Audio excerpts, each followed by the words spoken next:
Just a little background about Leo Frank and why was he ultimately accused of the murder? Well, Frank was the last person to admit having seen Mary Phagan alive. So regardless of any of the social and religious and class differences that would ultimately come into play here, just in terms of being in the wrong place at the wrong time, Leo Frank was there, and today or any other time, he would be a suspect. But added to that, he was a cerebral, Cornell-educated mechanical engineer who was not very warm and winning. Like many engineers, he lived in his head. And ultimately, he was a Jew in a Gentile city. And here he was running this factory where the class tensions and anxieties were not just tacit, they were there for everyone to see.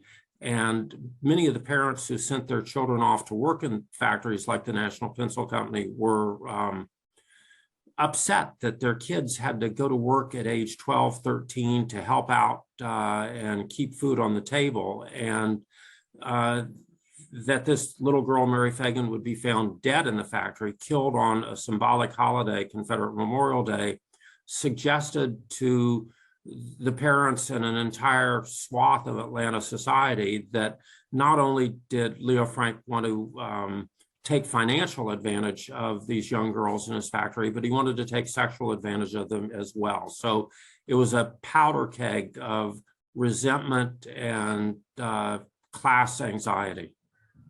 What was the evidence against Frank, and how strong was that evidence? It was an entirely circumstantial evidence case. And by that, though, I don't mean it was a bad case. Many of the most convincing cases in jurisprudence are circumstantial evidence cases. Direct evidence is often not as reliable as circumstantial evidence, but he was terribly nervous when the police came to ask him about what had happened that day. He seemed to try to do everything in his power to avoid answering obvious questions and to not even go to see the little girl's body. The police took him to the morgue to identify her. Now, in fairness to Frank, it was a terrible crime. It was something that would have upset anyone, and the police were gruff and difficult to deal with. And so he was frightened, as I think many people would be in that circumstance. As days progressed, however, other peculiar evidence began to mount against Frank. Mary Phagan's body was discovered by a night watchman named Newt Lee. And Newt Lee, as night watchmen did in those days, carried a punch card, which he would punch periodically to show that he'd made his rounds in this big factory building. When Leo Frank first looked at the punch card, he said, Lee hit all his marks, everything is A-OK. A day or two later, Frank looks at it and tells the police, oh, he missed several marks, looking as if Frank was trying to suggest that Newt Lee could have killed Mary Phagan, that Newt Lee had some time on his hands that day that he couldn't account for. So facts like this began to accrue.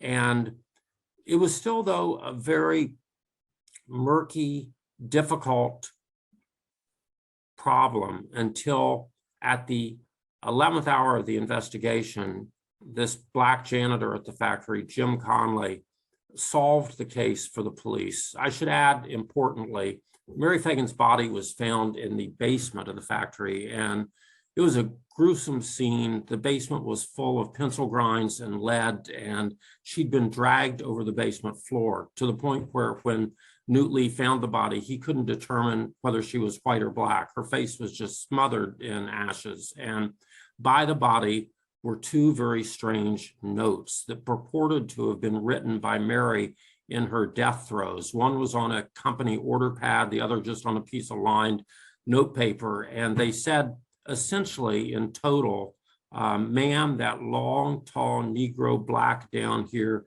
do this. I write while he play with me. That long, tall Negro black, that who it was. And the notes were full of grammatical errors, spelling errors, and the police immediately knew that Mary Phagan could not have written these notes in this dark space by herself in an attempt to point the finger at a long, tall black Negro as her assailant. But beyond that, they were utterly puzzled.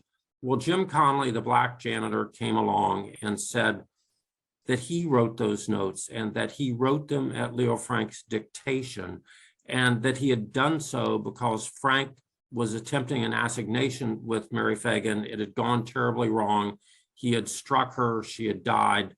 And furthermore, Conley said this was a pattern of behavior by Leo Frank at the factory, that he used his office as superintendent to seduce these young girls, and that he then got Conley to stand guard during these assignations. So that tied things up in a knot for the Atlanta police. And it not only pointed the finger at Leo Frank as the murderer, but it pointed at a motivation, which was sex, and it played to all these boiling anxieties in the working class Atlanta population about what this industrialist was doing at the factory when he wasn't making pencils.